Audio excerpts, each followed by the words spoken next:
É chocante o que eu acabo de ler. O Senhor a dizer que eu vim trazer a divisão,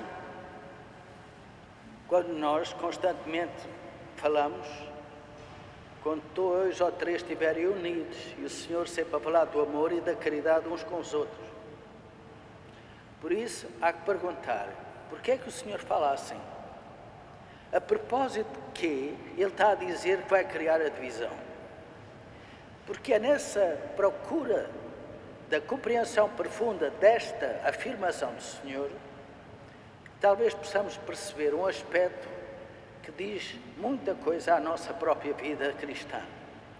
O Senhor tem esta situação difícil, como igualmente vamos ver no Jeremias, por causa da verdade, da fé, da vivência cristã, de ser discípulo de Jesus.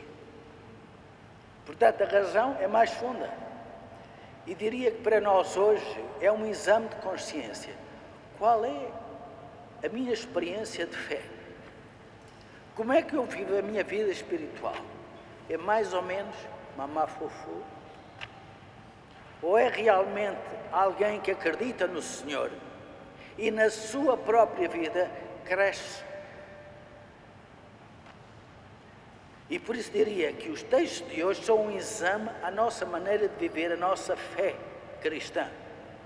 Nós, comunidade cristã, eu pessoalmente que digo que acredito em Deus, acredito em Jesus Cristo, o que é que isso tem de implicação na minha vida?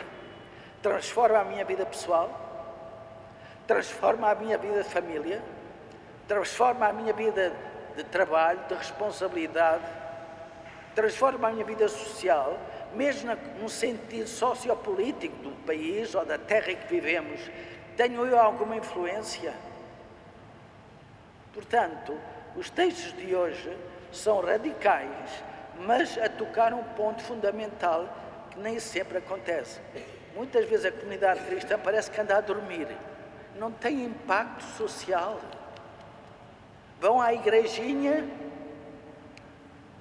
não levem a mal, da maneira como eu digo, tenho as minhas devoções, tenho a minha prática religiosa, sim, mas transforma isto radicalmente a tua vida e a vida à tua volta. Para não dizer que o Senhor também fala aqui, que é a questão da perfeição. Nós somos chamados a crescer na perfeição. Mas qual é a nossa preocupação? É a perfeição?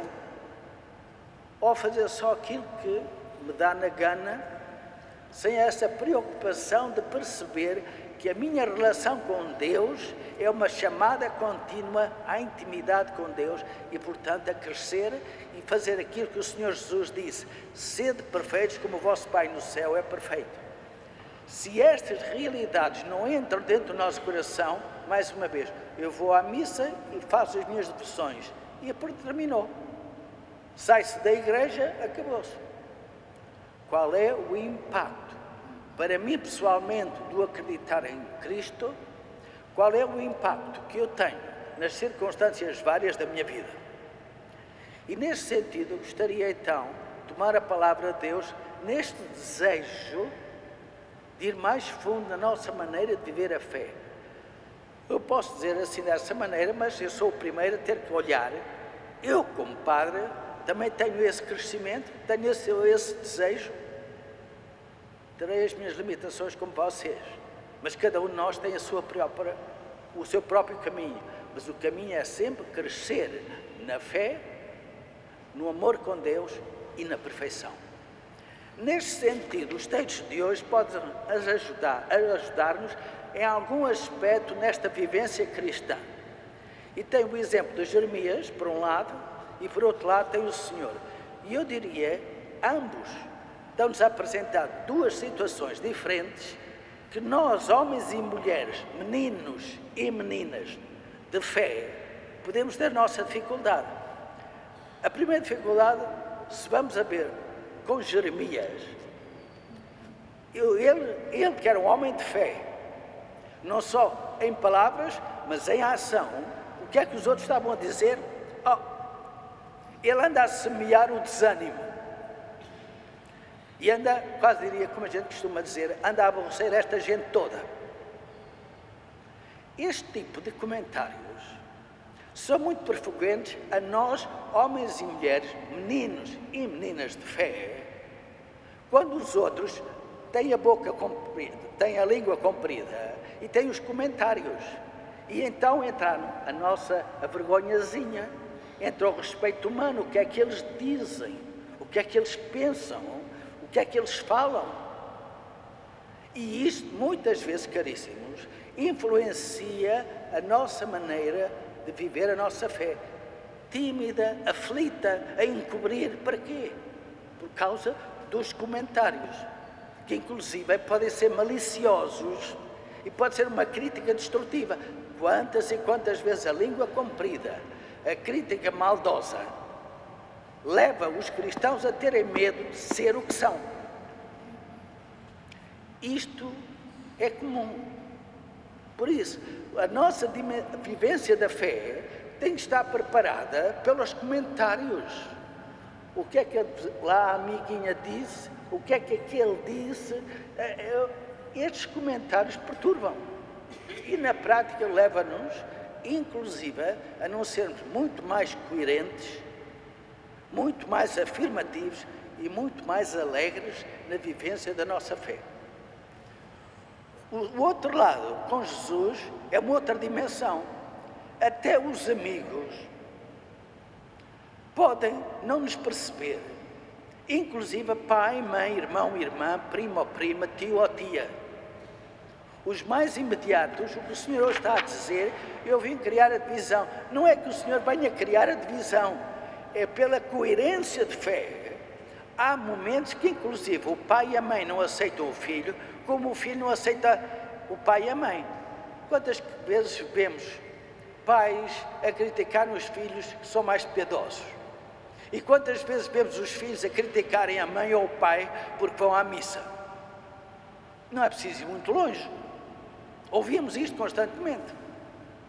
Ou um tio que está sempre a fazer os comentáriozinhos e tal.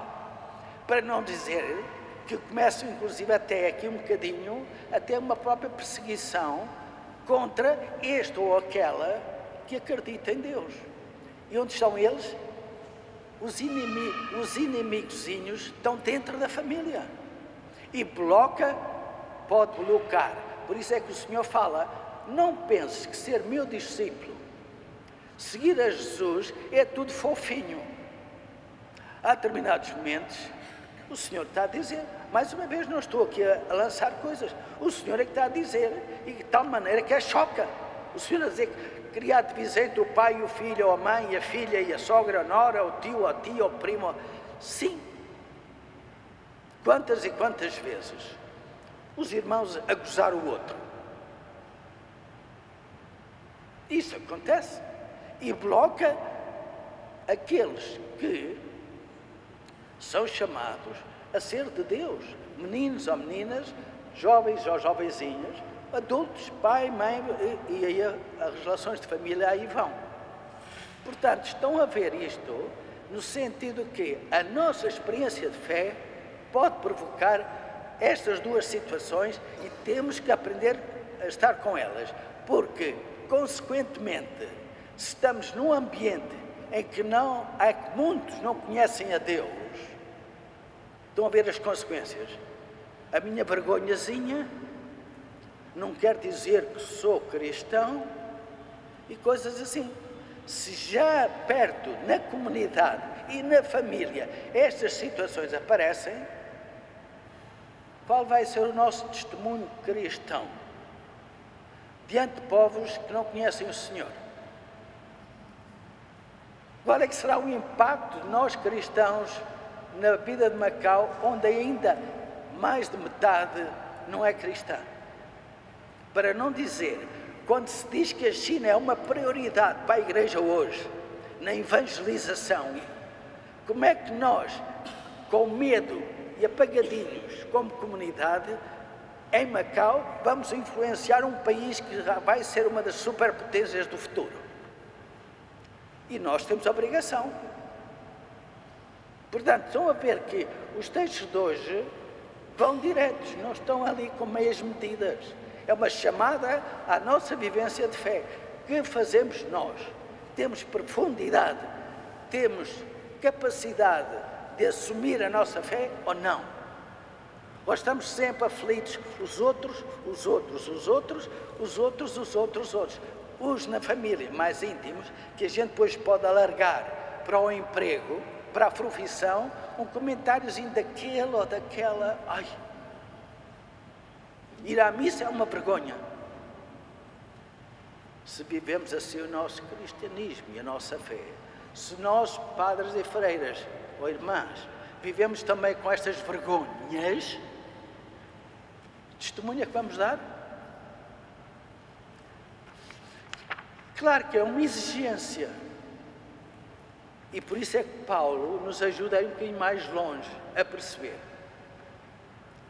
O que é que ele diz? Corramos com perseverança. Mesmo que a nossa sensibilidade sinta a família que não está muito de acordo, ou aqueles que não estão muito de acordo, ou inclusive sentir pessoas com uma crítica negativa, o Senhor Paulo, refletindo sobre a fé, diz: corramos com perseverança. Há que ser perseverança. Não venha aí uma tempestadezinha, logo tremelicamos. Perseverantes. E depois vem mais e diz: fixai os olhos no Senhor. Aqui diz: fixando os olhos em Jesus, guia da nossa fé e autor da sua perfeição. Portanto, no momento crítico, aceitando que os outros não possam estar a fazer, e eu trema um pouco, aqui diz, perseverante, mas fixa os olhos no Senhor, porque Ele é guia e é aquele que ajuda à perfeição.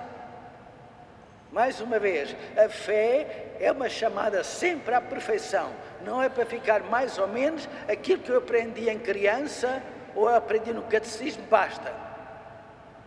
A fé é uma caminhada, sempre para progredir para a perfeição.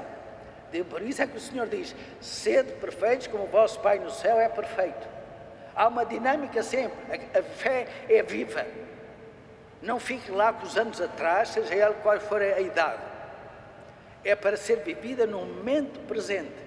Mas, mais uma vez, as dificuldades da cruz aparecem sempre. E São Paulo nos diz: o guia é o Senhor. E nós dizemos também: o Senhor é o caminho, a verdade e a vida. Mas, ao mesmo tempo, é aquele que nos leva à perfeição. Mas, mais ainda, este Senhor também sofreu, foi humilhado indecentemente, foi maltratado e morreu na cruz. Portanto, as tuas dificuldades, Ele também as tem. Portanto, Ele aqui diz: olha lá o que o Senhor fez por ti. Ele foi massacrado, foi maltratado e morreu. Mas sempre a ressurreição. Nada escapa à experiência de Cristo em nossa vida. Nada. Mesmo que a gente invente, isto é impossível, esta maneira que eu estou a viver, nada é impossível. Jesus assumiu toda a nossa fragilidade humana, exceto pecado. Toda a nossa fragilidade, toda a nossa dor, toda a nossa angústia, o Senhor sofreu primeiro. E afirmou: tudo isso será transformado para quem crê nele e na sua ressurreição. As duas coisas aqui estão. Se vamos aos Jeremias, é a mesma coisa. Ele é levado até ao fundo do poço e vai morrer. Como também puseram ao Senhor, está no túmulo e vai desaparecer. Não, não e não. Deus é sempre o Deus da vida. Mas a questão está o exemplo, seja do grande profeta Jeremias, como o Senhor, o maior dos profetas. Ele vai à miséria humana sentir o túmulo vazio. Desapareceu. Nós pensávamos que, diziam os apóstolos ou os discípulos, e o Senhor veio fora para nos dizer a nós hoje: Nada neste mundo, historicamente falando, é impossível que Deus não o transforme. Tudo é possível para o Senhor, isso o transforma. E, como digo, o Jeremias estava naquela miséria no fundo do poço, preparado para morrer. O Senhor está no túmulo, não esperança. Não esperança. A ressurreição é a afirmação que o Senhor da vida aparece em todos os momentos. Mas eu diria ainda, esta última frase, mais uma vez, para nos tirar dúvidas. Vós ainda não resistis até ao sangue, na luta contra o pecado e o mal. Resistir até ao sangue? Ai, ai, ai. Nós, quando falamos em sacrifício, todos nós, a começar por mim, trememos. Mas o Senhor está a dizer, tu ainda não resististe até ao sangue. O que significa? Experimentar forte o teu corpinho. O que o Senhor vem a dizer, eu estou contigo. Ele é o Senhor da vida, mas acima de tudo é o Senhor da morte. Porque a vida é a afirmação que a morte não tem poder. Mas o Senhor diz, agora fazemos um pequenino exame de consciência. Quando eu ouço essas críticas, quando eu tenho alguma perseguiçãozinha, pessoa que não me grama, o que faço eu? Resisto com perseverança na minha fé ou começo logo a abanar e a afastar com uma vergonhazinha, com o respeito humano e coisas assim? Portanto, caríssimos, os textos de hoje são um desafio profundo para nos levar sempre ao sentido da vida, da alegria e, acima de tudo, sentir o amor a crescer e o sentido da perfeição em nós a crescer, no desejo da intimidade com Deus. Caríssimo, é um desafio, mas não é um engano. Tem dificuldades? Tem. Mas quando ultrapassamos as dificuldades, a alegria é ainda maior. Tenhamos esta confiança no Senhor e procuremos humildemente e com simplicidade trazer isso às nossas vidas concretas. Pessoal, de família, trabalho e de relação social e no contexto político que vivemos em Macau, no contexto ainda maior da China e no mundo de hoje. Que a Igreja seja um sinal de Deus e de esperança para o mundo de hoje que tão necessário tem de sentir essa esperança de viver.